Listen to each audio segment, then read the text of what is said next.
നമസ്കാരം. ഇന്നലെയാണ് confident group മേധാവി CJ റോയിയുടെ ആത്മഹത്യയുമായി ബന്ധപ്പെട്ട ഞെട്ടിക്കുന്ന വാർത്ത പുറത്തു വന്നത്. അതിനെക്കുറിച്ചുള്ള ചർച്ചകൾ ഇപ്പോഴും പുരോഗമിക്കുകയാണ്. കേന്ദ്ര ഏജൻസികളെ പ്രതിസ്ഥാനത്ത് നിർത്തിക്കൊണ്ടുള്ള പ്രചരണത്തിനാണ് കേരളത്തിലെ മാധ്യമങ്ങൾക്ക് പൊതുവെ താല്പര്യം. പക്ഷേ RP ഇത്തരത്തിലുള്ള ബിസിനസ് ഹൗസുകളിൽ നിന്നുള്ള ഇത്തരത്തിലുള്ള മരണങ്ങൾ, ദുരൂഹമായ മരണങ്ങൾ എല്ലാം ഇതിനു മുമ്പും വന്നിട്ടുണ്ട്. അത്തരം മരണങ്ങളുടെ കാരണങ്ങളൊന്നും പിന്നീട് പുറത്തു വന്നിട്ടില്ല. കാര്യക്ഷമമായ പല അന്വേഷണങ്ങളും നടന്നിട്ടുണ്ടെങ്കിൽ പോലും ഇപ്പോൾ ഈ പശ്ചാത്തലത്തിലാണ് നമ്മൾ ഇന്ന് താങ്കളുടെ RP തോട്ട്സിൽ ഇതുമായി ബന്ധപ്പെട്ട ഒരു വാർത്ത നമ്മൾ പുറത്തുവിട്ടത്. അത് വ്യാപകമായി ചർച്ച ചെയ്യപ്പെടുകയും ചെയ്യുന്നുണ്ട്. ഈ സാഹചര്യത്തിൽ ഈ CJ റോയിയുടെ മരണവുമായി ബന്ധപ്പെട്ട അന്വേഷണം അത് നമുക്ക് കൃത്യമായ വിവരങ്ങൾ പുറത്തേക്ക് വരുമെന്ന് പ്രതീക്ഷിക്കാവുന്നതാണോ? അല്ല, അതിപ്പോ കാലാവസ്ഥാ നിരീക്ഷണ കേന്ദ്രം പറയുന്നുവെന്ന് പണ്ട് കളിയാക്കുന്ന പോലെ സത്യം പുറത്തു വരാനും പുറത്തു വരാതിരിക്കാനും സാധ്യതയുണ്ടെന്ന് ഇപ്പോഴത്തെ അവസ്ഥയിൽ പറയാൻ പറ്റുള്ളൂ. പക്ഷെ അന്വേഷണം കൃത്യമായ ദിശയിലായിരുന്നു മുന്നോട്ട് പോയിരുന്നത്. ഇതിനൊരു അന്താരാഷ്ട്ര മാനമുണ്ടായിരുന്നു. അന്താരാഷ്ട്ര ഏജൻസികളുടെ പങ്ക് അല്ലെങ്കിൽ അവരുടെ ഒരു സപ്പോർട്ടിംഗ് റോള് ഈ വിഷയത്തിൽ ഉണ്ടായിരുന്നു എന്നുള്ളതാണ് നമുക്ക് എടുത്തു പറയാനുള്ള വിഷയം. ഇപ്പോൾ താങ്കൾ നേരത്തെ സൂചിപ്പിച്ച പോലെ ജോർജ് മുത്തൂറ്റ് അദ്ദേഹം ആത്മഹത്യ ചെയ്താണോ, കെട്ടിടത്തിന്റെ മുകളിൽ നിന്ന് ചാടി മരിച്ചതാണോ, അതോ ആരെങ്കിലും തെള്ളിയിട്ടതാണോ, അബദ്ധത്തിൽ വീണതാണോ, ഇതൊന്നും ഇപ്പോഴും പൂർണ്ണമായിട്ട് ആ ദുരൂഹത മാറാത്ത ഒരു മരണമാണ്. അതുപോലെ നമ്മുടെ ബിസ്ക്കറ്റ് രാജാവായിരുന്ന രാജം പിള്ള, അദ്ദേഹം തിഹാർ ജയിലിൽ കിടന്നാ മരിച്ചത്. യഥാർത്ഥത്തിൽ അദ്ദേഹത്തെ ഇല്ലാതാക്കിയതിലൂടെ മറ്റു പല രഹസ്യങ്ങളും പുറത്തു വരുന്നതും തടയപ്പെട്ടിട്ടുണ്ട്. അത് ഇതുപോലെയുള്ള വ്യവസായ പ്രമുഖന്മാർക്ക് എല്ലാവർക്കും തന്നെ, ഇപ്പോൾ ഇന്ത്യയെ സംബന്ധിച്ചിടത്തോളം, ഇന്ത്യയെ മാത്രമല്ല ലോകത്തുള്ള മിക്കവാറും എല്ലാ രാജ്യങ്ങളിലും ഇതുപോലുള്ള വൻകിട ബിസിനസ് സ്ഥാപനങ്ങൾക്ക് രഹസ്യങ്ങൾ പലതും ഉണ്ടാവും. അതിനേക്കാൾ ഉപരി മറ്റൊരു പ്രധാന കാര്യം ഇതിലേക്കുള്ള ക്യാഷ് ഫ്ലോയാണ്, ഫണ്ടാണ്. ഈ ഫണ്ട് എവിടെ നിന്ന് വരുന്നു എന്ന് കൃത്യമായി ഏജൻസികളെ ബോധ്യപ്പെടുത്താൻ സാധിക്കുന്നില്ലെങ്കിൽ ഏത് മുതലാളിയാന്നേലും അയാൾ വലിയ അപകടത്തിലാണ്. ഇപ്പൊ എന്നെ സംബന്ധിച്ചിടത്തോളം എനിക്ക് തോന്നിയത് ഇദ്ദേഹത്തിന്റെ കാര്യത്തിൽ സംഭവിച്ചത്, ഇദ്ദേഹത്തിന് ഒരു കുറച്ച് കാലങ്ങളെ ആയിട്ടുള്ളൂ, അധിക കാലം ആയിട്ടില്ല. ഇപ്പൊ ഇദ്ദേഹം ഇത്രയും ബിസിനസ് ചെയ്തു, വലിയ ഉയർച്ചയുണ്ടായി, 20 വർഷം കൊണ്ട് വലിയ ഉയർച്ചയുണ്ടായി. അതിലൊന്നും ഒരത്ഭുതവും ഇല്ല കുമാറെ. അത് റിയൽ എസ്റ്റേറ്റിലൊക്കെ അദ്ദേഹത്തിന്, സർജാപുരി തന്നെ അദ്ദേഹത്തിന് ഒരു വലിയ ഫോർച്യൂണാണ് കിട്ടിയതെന്ന് പറയുന്നു. അപ്പൊ അതൊന്നും അല്ല വിഷയം. പക്ഷെ ഫണ്ട്, ഇതിനിടയിൽ വന്ന പണം, ആ പൈസയുടെ ട്രെയില്, അത് ഇത്തിരി കുഴപ്പം പിടിച്ചതാണ്. അത് പിടിച്ചത് കൊണ്ട് മാത്രമാണ് ഇദ്ദേഹത്തിന് മരണം സ്വീകരിക്കേണ്ടി വന്നതെന്നാണ് ഞാൻ വിശ്വസിക്കുന്നത്. ഈ കോൺഫിഡന്റ് ഗ്രൂപ്പ് നമുക്കറിയാം, അവർ പരസ്യങ്ങളിലെല്ലാം അവകാശപ്പെടുന്നത് ഒരു ക്ലീൻ ബിസിനസ് ആണ് എന്നാണ്. ഒരു 5 രൂപയുടെ പോലും കടമില്ല. ക്ലീൻ ബിസിനസ് ഒന്നും ഒരിടത്തും ഇല്ല. ഉള്ളത് നമ്മൾ തുറന്നു പറയണമല്ലോ. ഇപ്പോൾ ടാക്സ് ലാഭിക്കാൻ തൊട്ട് അങ്ങനെയുള്ള പല കാര്യങ്ങളിലും അങ്ങനെ ക്ലീൻ ബിസിനസ് എന്നൊന്നും പറയാൻ ഒരു ബിസിനസ് ബുദ്ധിമുട്ടാണ്. പ്രാക്ടിക്കലി അത് നടക്കാത്ത കാര്യമാണ്. പിന്നെ അദ്ദേഹത്തിന് ഒരു ഇമേജ് ഉണ്ടായിരുന്നു. ഇപ്പം ഞാൻ പറഞ്ഞില്ലേ, ഇപ്പോൾ കോൺഫിഡന്റ് ഗ്രൂപ്പിന്റെ ചെയർമാൻ CJ റോയി ചെയ്ത കുറെ നല്ല കാര്യങ്ങളുണ്ടല്ലോ. അദ്ദേഹം ചാരിറ്റി ചെയ്തിട്ടുണ്ട്, അദ്ദേഹം എന്റർടൈൻമെന്റ് ബിസിനസ്സിൽ അദ്ദേഹം പണം ഇറക്കിയിട്ടുണ്ട്, സിനിമകൾ നിർമ്മിച്ചിട്ടുണ്ട്, കുറെ ആൾക്കാരെ ഹെൽപ്പ് ചെയ്തിട്ടുണ്ട്. അദ്ദേഹത്തിന്റെ കൃത്യമായ കണക്കുകളുള്ള പൈസ അതിനൊക്കെ വേണ്ടിയിട്ട് ഇറക്കിയിട്ടുമുണ്ട്, പൈസ അതുപോലെ ഉണ്ടാക്കിയിട്ടുമുണ്ട്. പക്ഷെ ആ ഭാഗം മാറ്റിവെച്ചാൽ മറ്റൊരു മറുവശം കൂടിയും ഉണ്ട് ഇതിനകത്ത്. അതാണിപ്പോൾ തെളിയുന്നത്. അതിന്റെ കൂടുതൽ അന്വേഷണത്തിലേക്ക് പോയി കഴിഞ്ഞാൽ ഇദ്ദേഹത്തിന് അത് ബുദ്ധിമുട്ടാണ്. ചില ബാഹ്യശക്തികളുടെ ഇടപെടൽ, അതാണല്ലോ നമ്മളിപ്പോൾ സംശയിക്കുന്നത്. അപ്പോൾ അങ്ങനെയാണെങ്കിൽ ഇന്ത്യയിലെ ഇത്തരത്തിലുള്ള ബിസിനസ്സുകാരെ ഇവർ യഥാർത്ഥത്തിൽ ലക്ഷ്യം വയ്ക്കുന്നുണ്ടോ? അവരുടെ ഒരു ക്യാഷ് ഫ്ലോ അത് ഉറപ്പുവരുത്തുന്നതിനുമൊക്കെ ഇതിനകത്ത് ഈ ടാറ്റ, ബിർള പോലെ അതുപോലെയൊക്കെയുള്ള, അതൊന്നും ഒരു വ്യക്തികളുടെ അല്ല. അത് വ്യക്തികളുണ്ടാവും, പക്ഷെ അതൊരു വലിയ ബിസിനസ് സാമ്രാജ്യങ്ങളാണ്. ഇപ്പോൾ CJ റോയി മുന്നിൽ നിന്നുകൊണ്ട് അദ്ദേഹത്തിൻ്റെതായ ഒരു ബിസിനസ് സാമ്രാജ്യം കെട്ടിപ്പടുക്കുമ്പോൾ അദ്ദേഹം ശ്രദ്ധിക്കേണ്ടതാണ് അദ്ദേഹത്തിന് എവിടെ നിന്നാണ് ഈ പൈസ വരുന്നതെന്ന്. ഇപ്പോൾ എത്ര ബാഹ്യശക്തികളുണ്ടെങ്കിലും അവർക്ക് ഭാരതത്തിൽ പണം ഇറക്കണം, അല്ലെങ്കിൽ ഏതെങ്കിലും ബിസിനസ് സാമ്രാജ്യത്തിൽ അവർക്ക് പണം ഇറക്കണമെന്നുണ്ടെങ്കിൽ ആ സാമ്രാജ്യത്തിന്റെ ഉടമ തീരുമാനിക്കാതെ, അംഗീകരിക്കാതെ ആ പണം ഇറക്കാൻ പറ്റില്ല. പക്ഷെ അത് നൽകുന്ന സാധ്യതകൾ വളരെ വലുതാണ് എന്ന് ഒരാൾക്ക് തോന്നിയാൽ, അതായത് എൻ്റെ ബിസിനസ് സാമ്രാജ്യം കൈവിട്ട നിലയിലേക്ക് വളരും എന്നൊക്കെ തോന്നുകയും ആ ട്രാപ്പിൽ വീഴുകയും ചെയ്തു കഴിഞ്ഞാൽ അപകടമാണ്. അല്ലാതെ ആരും നിർബന്ധിച്ച് ഈ പൈസ ഞങ്ങൾ നിക്ഷേപിക്കുകയാണ്, നീ അത് ബിസിനസ് ചെയ്യുക എന്ന് പറഞ്ഞ് ആരും കൊണ്ട് തരില്ല.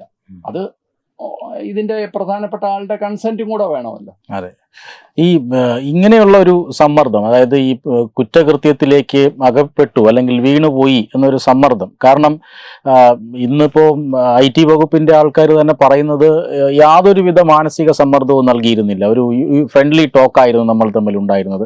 പക്ഷേ രേഖകൾ ഹാജരാക്കാൻ ആവശ്യപ്പെടുമ്പോൾ ഇദ്ദേഹം ആത്മഹത്യ ചെയ്തു. ഇപ്പോൾ CPM സംസ്ഥാന സെക്രട്ടറി ഉൾപ്പെടെയുള്ളവർ ഇതിനകത്ത് രാഷ്ട്രീയം കൊണ്ടുവരുന്നത് അത് ദൗർഭാഗ്യമെന്നേ പറയാനുള്ളൂ. കാരണം അത് ഒരിക്കലും രാഷ്ട്രീയം ഇതിനകത്ത് കൊണ്ടുവരാൻ പാടില്ല.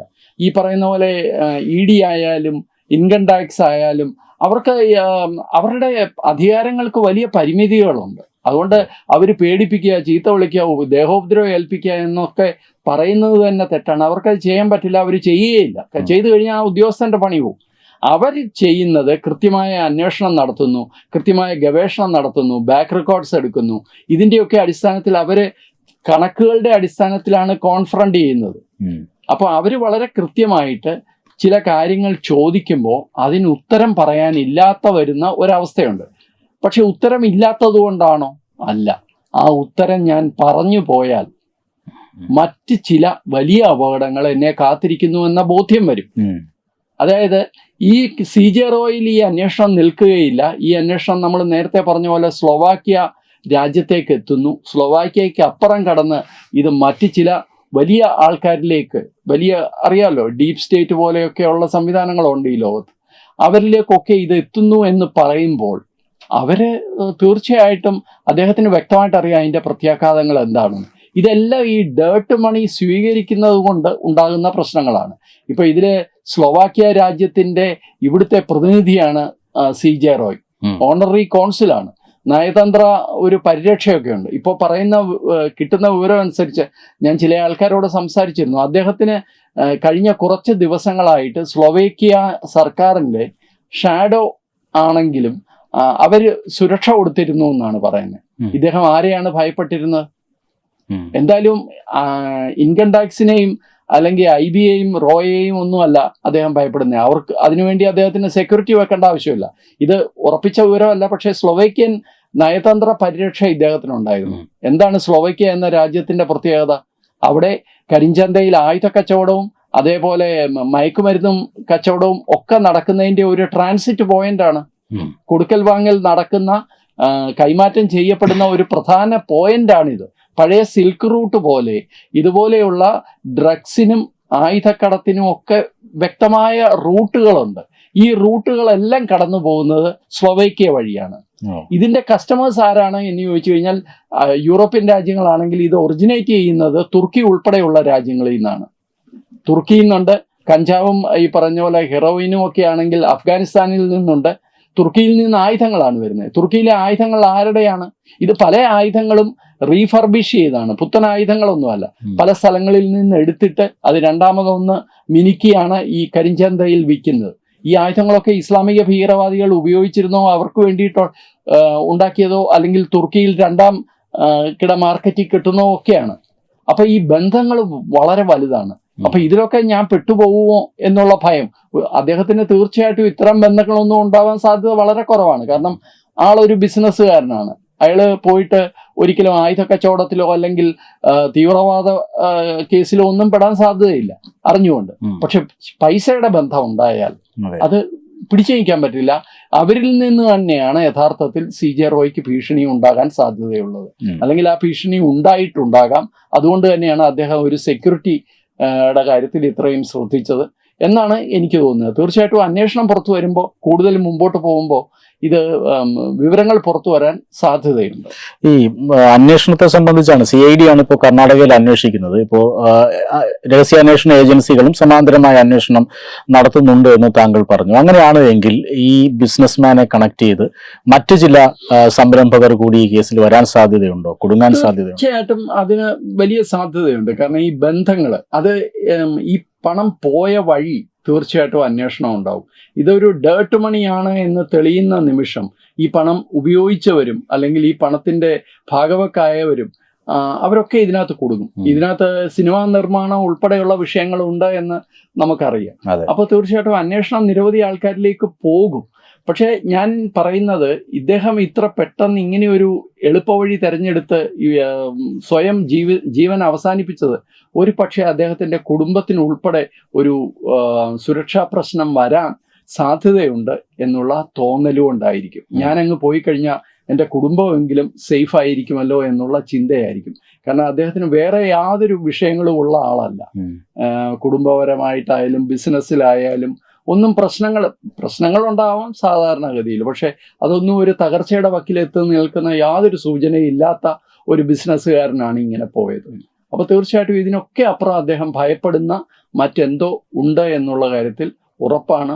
അത് കൂടുതൽ അന്വേഷണം നടക്കുമ്പോൾ കൂടുതൽ വ്യക്തികളും സ്ഥാപനങ്ങളും ഒക്കെ ഈ അന്വേഷണ പരിധിയിൽ വരാനുള്ള സാധ്യതയും വളരെ വലുതാണ്. അദ്ദേഹത്തിന്റെ സ്ഥാപനത്തിന്റെ പേര് തന്നെ കോൺഫിഡന്റ് ഗ്രൂപ്പ് എന്നാണ്. അദ്ദേഹം എപ്പോഴും സംസാരിച്ചിരുന്ന ആത്മവിശ്വാസത്തെ കുറിച്ചാണ്. അപ്പൊ അങ്ങനെ ഒരു വ്യക്തി പെട്ടെന്ന് ഇതെല്ലാം നിർത്തി പോകുമ്പോൾ, ആരോ ഫേസ്ബുക്കിലോ മറ്റോ പോസ്റ്റ് ഇട്ടിരിക്കുന്ന കണ്ടു, നീ ഒന്നും ഇനി എന്നെ ചോദ്യം ചെയ്യണ്ട എന്നുള്ള ആത്മാഭിമാനം കൊണ്ട് ഞാൻ അങ്ങ് പോയ.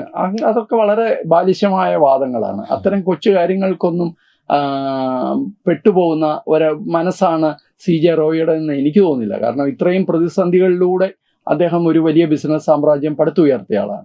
പക്ഷേ വലിയൊരു പിഴവ് സംഭവിച്ചിട്ടുണ്ട്. അത് തൻ്റെ കയ്യിൽ നിൽക്കില്ല എന്ന ബോധ്യമാണ് അദ്ദേഹത്തെ ഈ വഴി തിരഞ്ഞെടുക്കാൻ പ്രേരിപ്പിച്ചതെന്നാണ് ഞാൻ വിശ്വസിക്കുന്നത്. എന്തായാലും അത്രയും കരുത്തുള്ള ഒരു മനുഷ്യന്റെ കരുത്ത് ചോർത്തിയത് എന്ത് എന്ന ചോദ്യം അതിപ്പോഴും അവശേഷിക്കുകയാണ്. അന്വേഷണത്തിൽ അത് പുറത്തു വരുമെന്ന് തന്നെ ഈ ഘട്ടത്തിൽ നമുക്ക് പ്രതീക്ഷിക്കാം. നമസ്കാരം. നമസ്കാരം. Brought you by Kerala AIDS control society.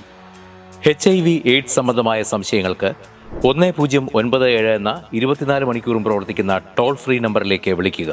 വാട്സാപ്പിലും ഫേസ്ബുക്കിലും ഒക്കെ സ്റ്റാറ്റസ് അപ്ഡേറ്റ് ചെയ്യാറുണ്ടല്ലോ. HIV സ്റ്റാറ്റസോ HIV പിടിപെടാനുള്ള സാഹചര്യങ്ങളിൽ കൂടി അറിഞ്ഞോ അറിയാതെയോ കടന്നു പോയിട്ടുണ്ടാവാം. എന്ത് തന്നെയായാലും മുൻകൂട്ടി പരിശോധിച്ച് HIV സ്റ്റാറ്റസ് അറിയൂ. സൗജന്യ HIV പരിശോധനയും കൗൺസിലിങ്ങും ആരോഗ്യ കേന്ദ്രങ്ങളിൽ പ്രവർത്തിക്കുന്ന ICTC അഥവാ ജ്യോതിസ് കേന്ദ്രങ്ങളെ സമീപിക്കുക. നിങ്ങളുടെ സ്റ്റാറ്റസ് എന്തായാലും വിവരങ്ങൾ രഹസ്യമായി സൂക്ഷിക്കുന്നതായിരിക്കും.